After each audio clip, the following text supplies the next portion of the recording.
Okay beta, so as previously we have done activity rate. So what is activity rate? Activity rate was number of decays per unit time. Was number of decays per unit time. So its equation was A equal delta n by delta t. Delta n is what? This is number of decays. How many nuclei are decaying? And this is the time taken by them to decay. And then its unit was becquerel or per second, because number of decays have no unit and time taken की जो unit है वो क्या है? Second है. That's why this is per second या becquerel. Okay. The next thing that we had already done was the graph. This is number of unstable nuclei, number of unstable nuclei versus time, and the graph was like this, exponential graph. At the start, this is n naught. N naught means original number of unstable nuclei. So we say here at time 0, n naught is original number of unstable nuclei at the start. Okay, as time goes on, what is happening? The trend is that as time goes on, the number of unstable nuclei are decreasing. It means they are decaying. कि वो अपनी energy radiate कर रहे हैं and they are decaying. Okay, at any moment, if you find gradient of this graph, so gradient you know is y over x, and what is on y it is n, and what is on x it is t. So if we say n over t, so n over t is equal to what? Activity rate. So it means that gradient at any point tells you about activity rate. ठीक है, किसी भी point पे आप gradient लो, उससे क्या पता चलेगा? Activity rate. अच्छा, what trend we have seen for activity rate right from like 0 to maximum time? क्या ट्रेंड है?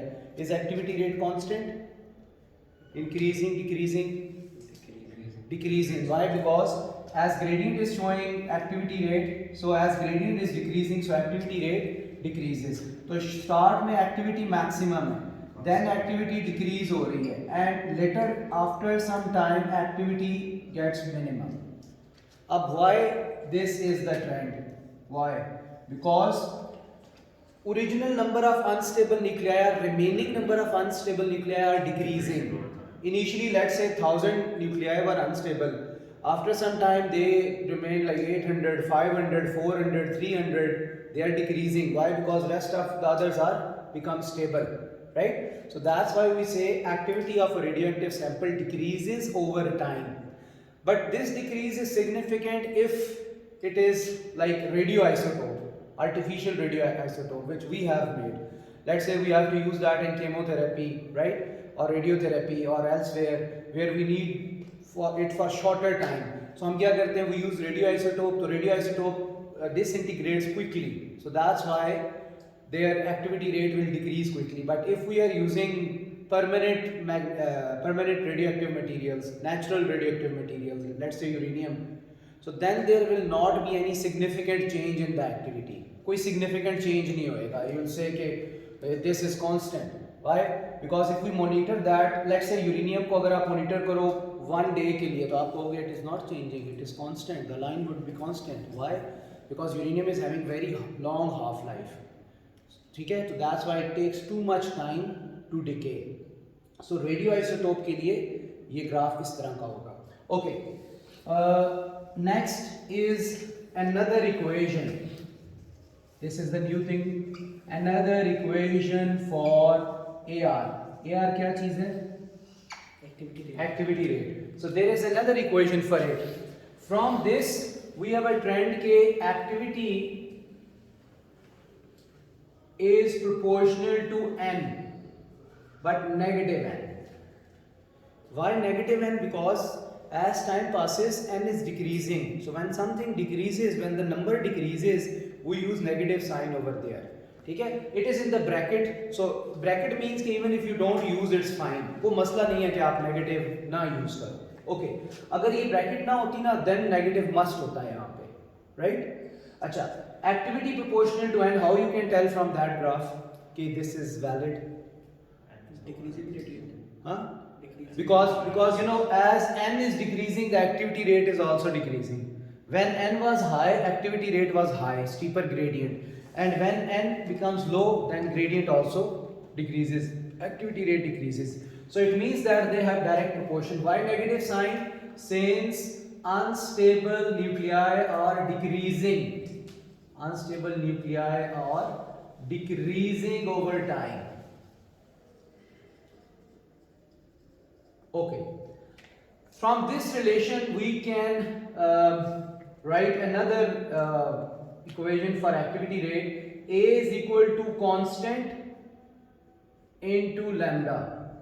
This negative has to be here. So A is equal to negative lambda n, or you can write A is equal to lambda n, ignoring negative sign here. Okay, what is this lambda constant? Lambda is constant and its name is decay constant. It is called decay constant of nuclei of element. Negative ignore किया. अच्छा, negative इसलिए ignore किया है कि if you have to find magnitude. So when you have to find magnitude, so you ignore negative sign. Negative sign just shows one thing, that unstable nuclei are decreasing. This just shows कि भाई जो nuclei है ना, unstable nuclei वो decrease होते जा रहे हैं. उसको show करने के लिए negative sign लगाते हैं. Otherwise negative sign has no significance over there. Scalar quantity. नहीं, स्केलर तो देखो यहाँ पे एक और चीज़, अब ये है स्केलर. स्केलर में तो हमने पहले ये पढ़ा था कि you have to use negative sign, लेकिन यहाँ ये negative sign is just to show कि this N is decreasing. As time goes on it will always decrease, it can never increase. ये इंक्रीज नहीं हो सकता, ये डिक्रीज ही होएगा. That's why negative sign is there. But देखो, even if you don't, if just forget about this negative sign, कोई issue नहीं है. A proportional to n and A is lambda, and you always have to use this equation. You never have to use negative sign over there. ठीक है, negative as a precautionary जो होता है actual real time में मैंने आपको वो बता दिया है, right? Okay, so A is lambda n. So you have two equations. One, A is equal to delta n by delta t, and second you have A equals lambda n. ठीक है, ये एक्टिविटी की to है. इसमें इन दोनों ends में क्या फर्क है? What is this and what is this and? वो चेंज है ना, ये टोटल है ना. This is number of decayed nuclei. ये बहुत इंपॉर्टेंट है बेटा. This is number of decayed nuclei. कितने डिके हो गए वो है ये बहुत इंपॉर्टेंट है. मैं again I am telling you, this is very important. This is number of decayed nuclei, and this is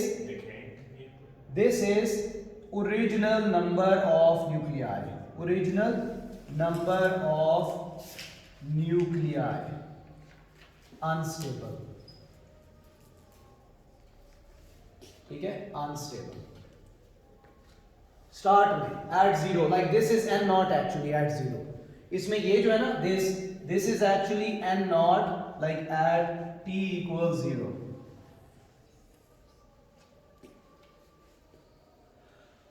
okay, अब ये जो n है ना, n is what? n is number of nuclei or particles. अब this is very important कि भाई हम ये n हमसे ना वो डिफरेंट तरीके से निकलवाएगा. अब हम चले जाएंगे उसमें थर्मल में या केमिस्ट्री में. जो हमने थर्मल फिजिक्स पढ़नी है ना, उसमें आपने आधी चीज़ें केमिस्ट्री में पढ़ी होंगी. जिस तरह मोल्स, हम मोलर कैलकुलेशन, मोल्स भी निकालेंगे. फिर हम PV is equal to nRT भी करेंगे, वो भी आपने इक्वेशन पढ़ी होगी. ठीक है, तो मोस्टली जो हमारा थर्मल फिजिक्स में है वो ऑलरेडी डन है. पीछे वो लेवल्स में स्पेसिफिक हीट कैपेसिटी पढ़ा था, स्पेसिफिक लेटेंट हीट पढ़ा था, वो सारा पढ़ेंगे. टेम्परेचर का पढ़ेंगे. ठीक है, आइडियल गैसेस का पढ़ेंगे, तो एक दो सिर्फ नई चीज़ें होंगी, rest of everything you have already done, तो दैट्स व्हाई हम क्विकली 1 वीक में उसमें से गो थ्रू हो सकते हैं। उसके अंदर ना we have studied about, we have to study about moles, और केमिस्ट्री में आपने मोल्स वैसे ही पढ़े होंगे। अच्छा, एन जो होता है ना, एन क्या होता है? Number of moles. अच्छा, एन का जो फॉर्मूला होता है, एक होता है capital N over N A. What is capital N? Total number of particles, particles nuclei भी हो सकते हैं। और एन ए क्या होता है? Avogadro's number. एवोगैड्रोस नंबर क्या होता है? Number of particles atoms in 1 mole of any substance.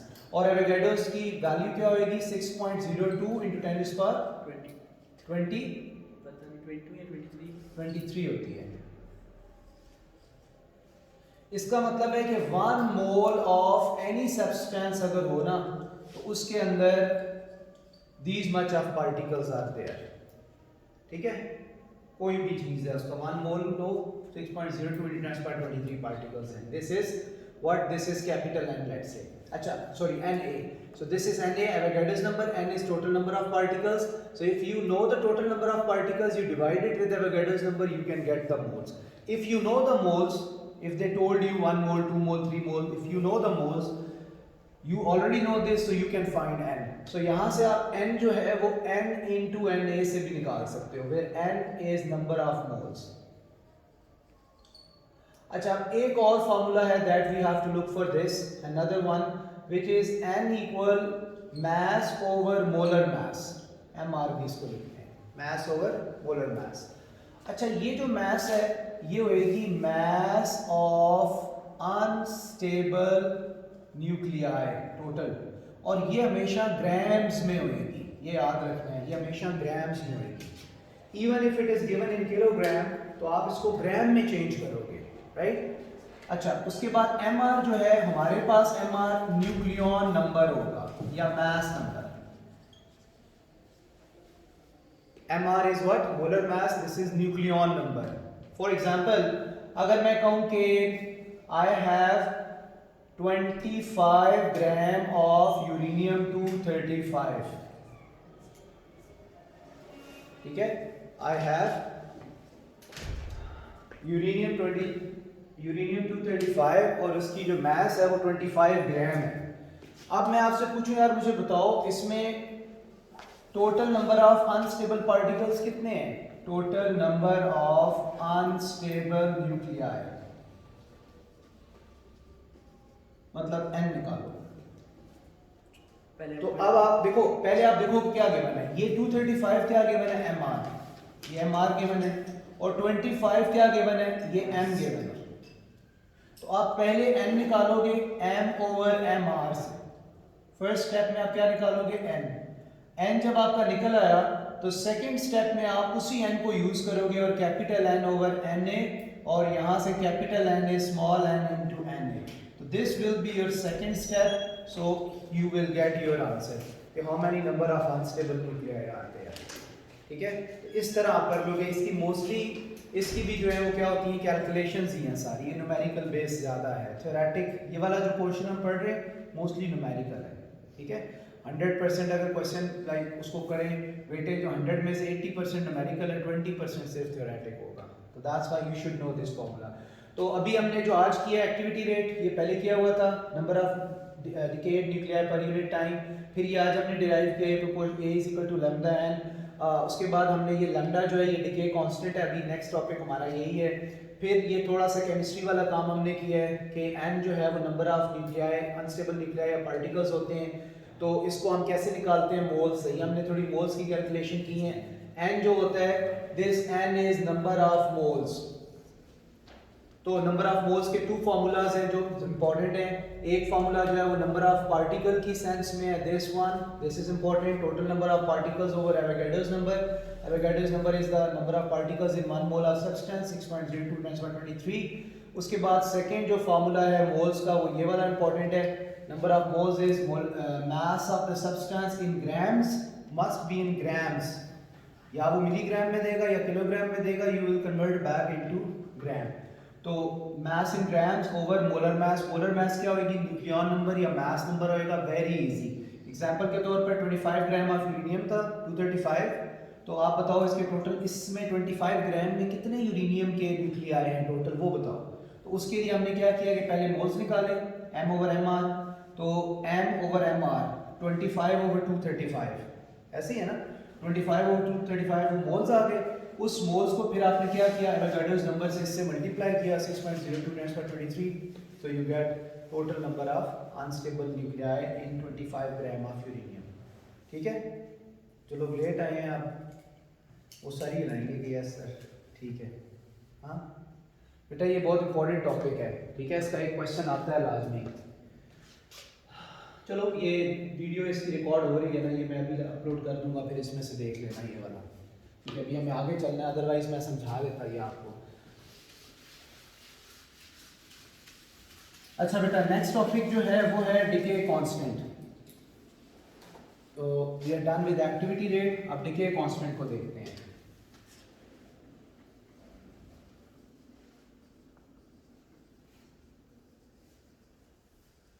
अच्छा what is decay constant, decay constant is lambda. Lambda और किसके लिए हम यूज करते हैं, वेवलेंथ के लिए, ठीक है। लेकिन यहाँ पे हम क्या कर रहे हैं, डिके कांस्टेंट के लिए भी लैम्डा यूज कर रहे हैं। अच्छा डिके कांस्टेंट जो है this is related to decay of या fractional decay of one unstable nuclei, one unstable nucleus, ठीक है। This is related to one unstable decay of one unstable nucleus. Sir, are you spelling nuclei wrong? हाँ Are you spelling nuclei wrong? May be Is that N-U-C-L-E-I?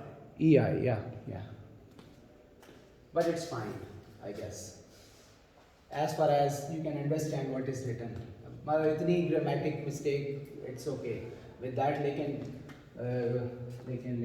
किधर है nuclei? Here, EI. EI are always troublemaker है ना? You never know के जो है वो। अच्छा क्यों भाई, कोई सेकंड करेगा इसको यही स्पेलिंग से? हाँ चेक कर लो। हाँ वैसे ऊपर वाले बॉक्स में भी है। किधर, बहुत सारी जगहों पे भाई।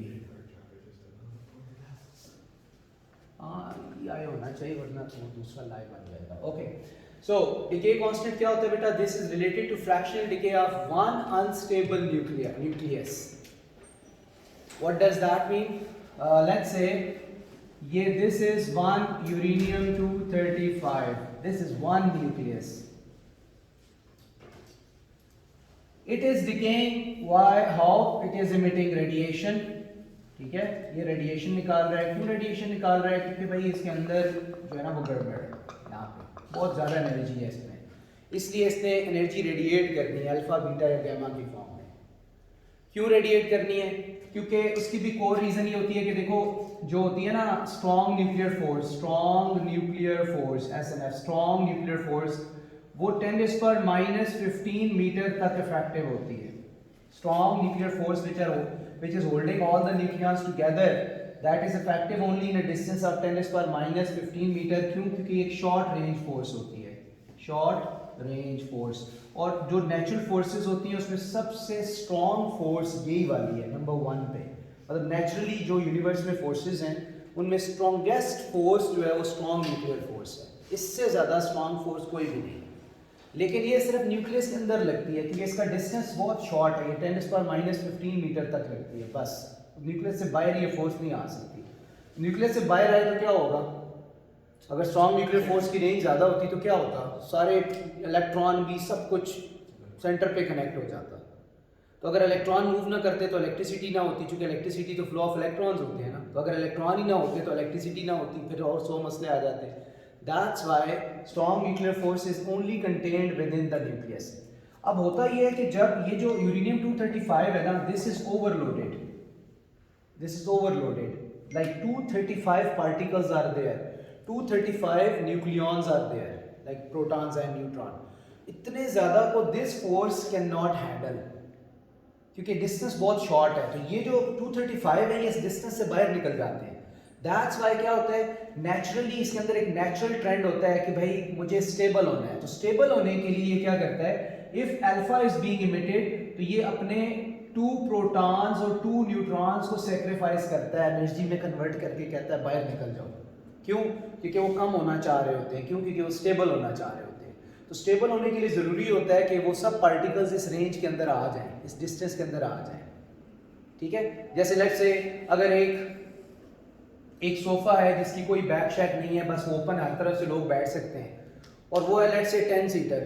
अब उस पर बैठ जाएं 20 लोग, लेट्स से 20 लोग बैठ गए, द 10 सीटर है, 20 लोग बैठ गए।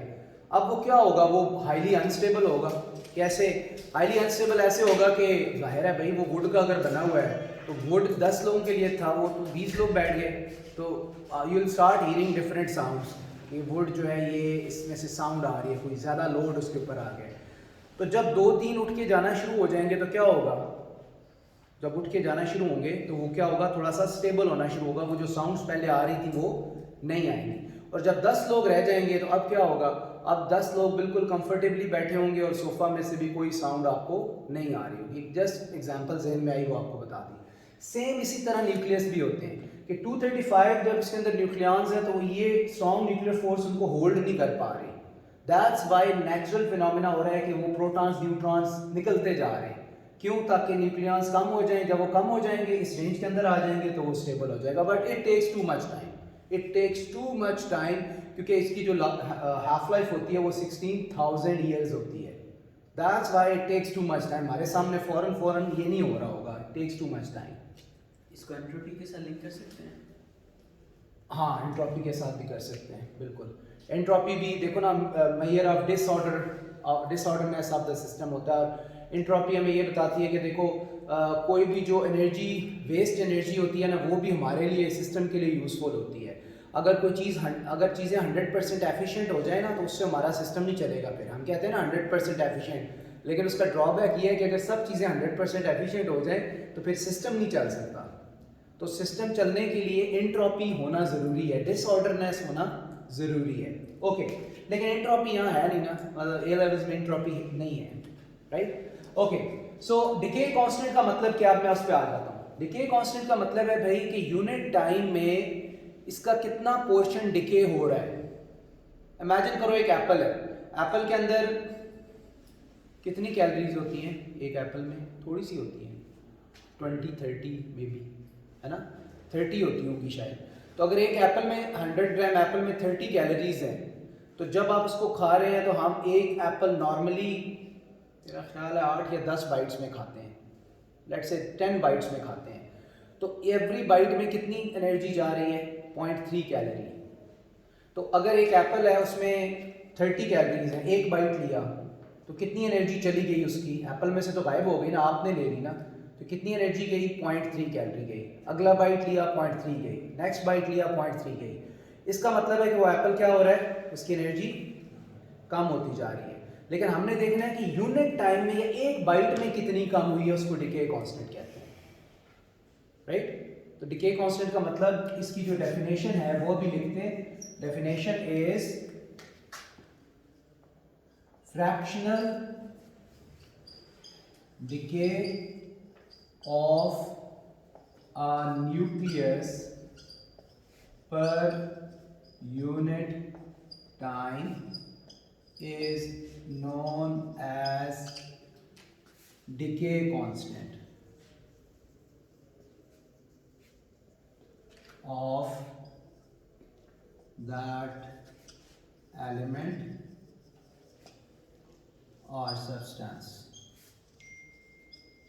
ठीक है, ये डिके कांस्टेंट, और डिके कांस्टेंट और एक्टिविटी रेट की डेफिनेशन एक जैसी है। एक्टिविटी रेट क्या था? Total number of decaying particles पर यूनिट टाइम। अगर आप रिकॉल करो, हमने पिछली क्लास में पढ़ा था, एक ही डेफिनेशन हमने क्या पढ़ी थी? Total number of decaying particles पर unit time. Total number of decaying particles पर unit time is called activity rate. But decay constant क्या है? Fractional decay of one nucleus पर यूनिट टाइम, कि यूनिट टाइम में एक न्यूक्लियस कितनी amount में, फ्रैक्शन का मतलब है as compare to its original. जिस तरह देखो, अगर मैंने आपको एप्पल की एग्जांपल दी, एक एप्पल में कितनी कैलोरीज हैं? 30 कैलोरीज है ना। तो एक बाइट में कितनी एनर्जी जा रही है? अगर 10 बाइट्स है तो एक में कितनी जा रही है? 0.3।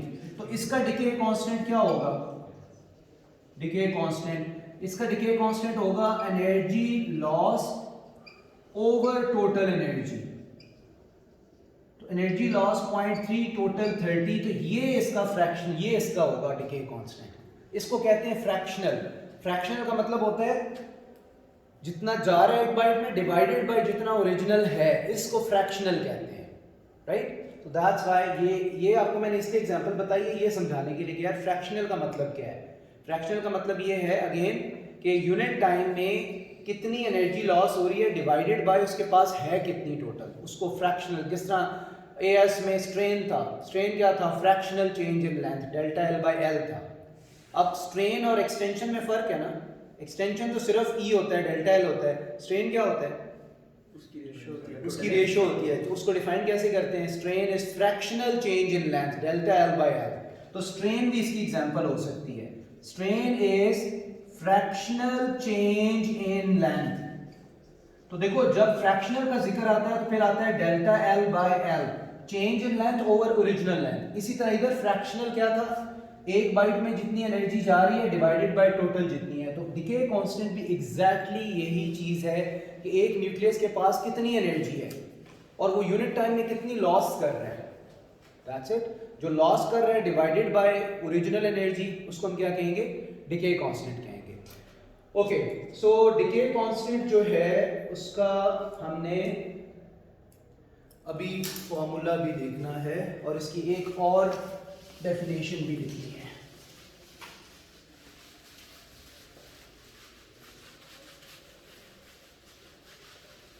इसको एक और तरीके से भी हम लिख सकते हैं, another way to define।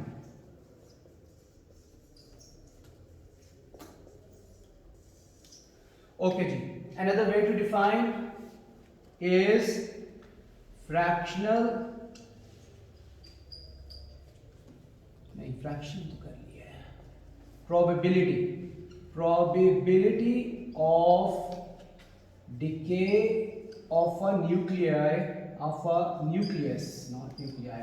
nucleus per unit time is known as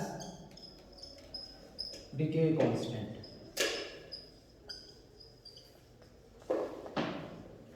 देखो जाहिर है ये टॉपिक एवरीडे लाइफ से उस तरह रिलेटेड नहीं है ना, तो that's why sometime they look unfamiliar, difficult to understand.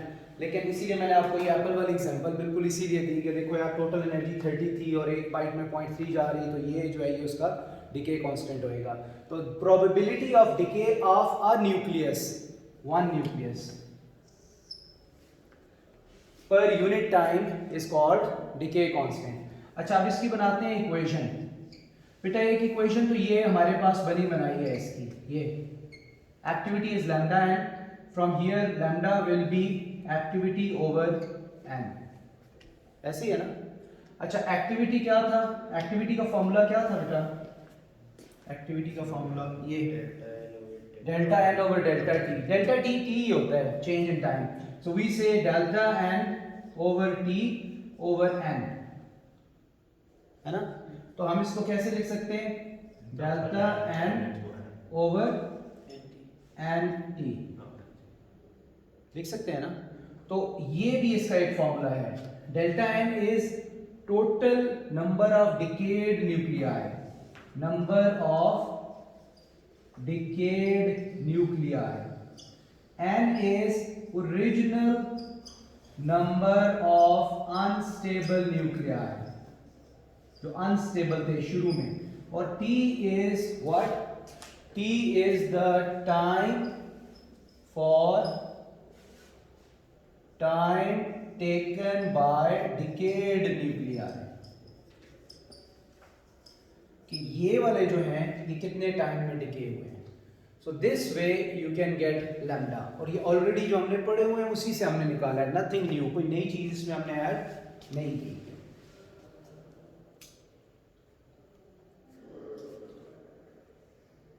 Okay, what about its unit, इसकी यूनिट क्या होनी चाहिए डिके कांस्टेंट की?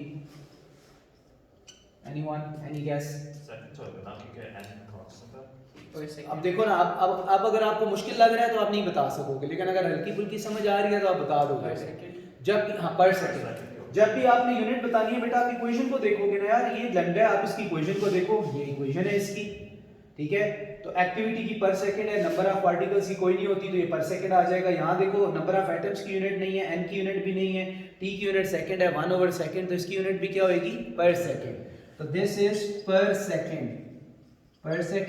और it is becquerel as well, becquerel named after Henry Becquerel. तो इसकी यूनिट और एक्टिविटी दोनों की यूनिट जो है वो क्या है? एग्जैक्टली सेम है। Okay, its factor, we have to look upon its factor के डिके कांस्टेंट। अच्छा एक और चीज, decay constant is similar to density. देखो हर मटेरियल की डेंसिटी डिफरेंट होती है, हर एलिमेंट का डिके कांस्टेंट डिफरेंट होता है। अब कुछ एलिमेंट ऐसे होते हैं जो जल्दी डिके कर जाते हैं, कुछ ऐसे होते हैं जो देर से डिके करते हैं। तो लेट्स से डिके कांस्टेंट जो होता है ना, this is inversely proportional to half life. अभी हाफ लाइफ हमने पढ़ना है, लेकिन you must be having some idea about it. Half life का पता है किसी को? The total time. मतलब this is the time taken by half of unstable nuclei to become stable. ठीक है, अगर 100 अनस्टेबल न्यूक्लियाई थे तो 50 कितने टाइम में स्टेबल हुए हैं? That is half life. अगर टोटल 50 थे तो उसमें से 25 कितने टाइम में स्टेबल हो गए हैं? They have release all their energy. So it is time taken by half of unstable nuclei to release their energy completely and become stable. ठीक है, तो उसको हाफ लाइफ कहते हैं। And half life is very important term for in radioactivity, most important यही वाला है, हमारा नेक्स्ट टॉपिक भी यही है। लेकिन जो लैम्डा है ना, ये हाफ लाइफ के इनवर्सली प्रोपोर्शनल है, inversely. What does this mean? आप क्या इससे इन्फेयर कर सकते हैं? Try yourself. जब हम फैक्टर देखते हैं तो हम कहते हैं ना ये ज्यादा हो ये कम होगा, और कैसे, तो क्या होगा? First thing, any idea? ऐसे एलिमेंट जिनकी हाफ लाइफ बहुत लॉन्ग है, ओरिजिनल जो होते हैं natural radioactive elements, natural uranium, ठीक है, जो हम जमीन में से माइन करके निकालते हैं, natural radioactive elements have very long half lifes. Why? Common sense सोचो, why they have very long half life? Strong bonds. हाँ अच्छा, नहीं, वो द आंसर इज के देखो उनकी हाफ लाइफ लॉन्ग इसलिए है कि we humans have to use it. Common sense सोचो, अर्थ 4.5 बिलियन ईयर्स पहले बनी थी, ठीक है, तो मोस्ट ऑफ द एलिमेंट्स उस टाइम थे, मोस्ट ऑफ द थिंग्स थी, ज्यादा नहीं, जिस तरह क्रूड ऑयल और ये सब है, फॉसिल फ्यूल, ये उस टाइम नहीं था। फॉसिल फ्यूल तो बाद में बनाना, जब ये ऑर्गेनिक मटेरियल सारा चला जाता है अंडर द अर्थ और फिर माइक्रो ऑर्गेनिज्म एक्टिविटी करते हैं, it takes millions of year, जिसके बाद क्या होता है कि वही चीज़ जो है वो क्रूड ऑयल या उसमें फॉसिल फ्यूल में कन्वर्ट होती है। तो शुरू में जब अर्थ बनी तो फॉसिल फ्यूल तो नहीं था, लेकिन कई ऐसी चीज़ें थी जो ऑलरेडी थी उस टाइम, कई बाद में बनी, कई उस टाइम भी थी। तो अब हम ह्यूमंस ने इसको यूज़ करना है, तो किस टाइम यूज़ करना है? हमारे 100 ईयर्स बाद, 1000 ईयर बाद भी ह्यूमंस तो यहाँ पे होंगे ना, होंगे ना, होंगे, अब पता नहीं, लेकिन मुझे लग रहा है होंगे। ठीक है, मतलब ये नहीं है कि 1000 ईयर्स में कुछ हो जाएगा, मुझे लग रहा है कि आगे 1000 ईयर तक या 500,000 ईयर तक लाजमी होंगे। उन्होंने भी जो आज रिसोर्सेज ज़मीन के अंदर है उन्होंने भी तो यूज़ करने हैं, तो दैट्स वाई ये जो यूरेनियम है इसकी हाफ लाइफ बहुत, या जो नेचुरल रेडियोएक्टिव एलिमेंट्स इनकी बहुत लॉन्ग हाफ लाइफ होती है। कार्बन 14 जो है इसकी 5600 ईयर्स हाफ लाइफ है, जो एयर में अभी भी हम इनहेल कर रहे हैं। हमारे बॉडी के अंदर रेडियोएक्टिव मटेरियल एक है कार्बन 14, जो हम सांस लेते हैं और कार्बन हमारे बॉडी में जाती है, उसमें वो रेडियोएक्टिव वाला जो पोर्शन होता है वो बॉडी में रह जाता है। ठीक है, तो उसके बाद ही फिर वो रेडियोएक्टिव डेटिंग होती है, जब कोई चीज़ अंडर द अर्थ चली गई और वो रेडिएशन निकलना शुरू होती हैं, तो वहाँ से पता लगता है कि भाई इसकी तो एज इतनी है, इतना अर्सा पहले ये सरफेस ऑफ अर्थ के ऊपर थी। तो दैट्स वाई जो हाफ लाइफ है वो नेचुरल रेडियोएक्टिव एलिमेंट्स की लॉन्ग होती है। कॉमन सेंस कि all humans have to use it. अगर शॉर्ट होती तो पहले ही खत्म हो जाती, तो हम कैसे यूज करते हैं उसको, राइट? यहाँ देखें तो जिसकी लॉन्गर हाफ लाइफ है उसकी वेवलेंथ, उसकी सॉरी डिके कांस्टेंट क्या होएगा? शॉर्ट। इसका क्या मतलब है? यानी कम उसके decays decay slower. करेगा। It decays very slowly, very slowly, आराम से वो डिके हो रहा होगा। और अगर ऐसे एलिमेंट्स जिनकी हाफ लाइफ बहुत शॉर्ट है, बहुत शॉर्ट, वो क्या होएगा? Decay constant. मतलब समझ लो कि हाँ जिसका जाहिर है वो क्या होगा, वो जल्दी डिके होगा। तो short half life, higher decay constant. Higher decay constant mean it quickly disintegrates, it quickly loses all its energy. Okay, so time is up. Time is up.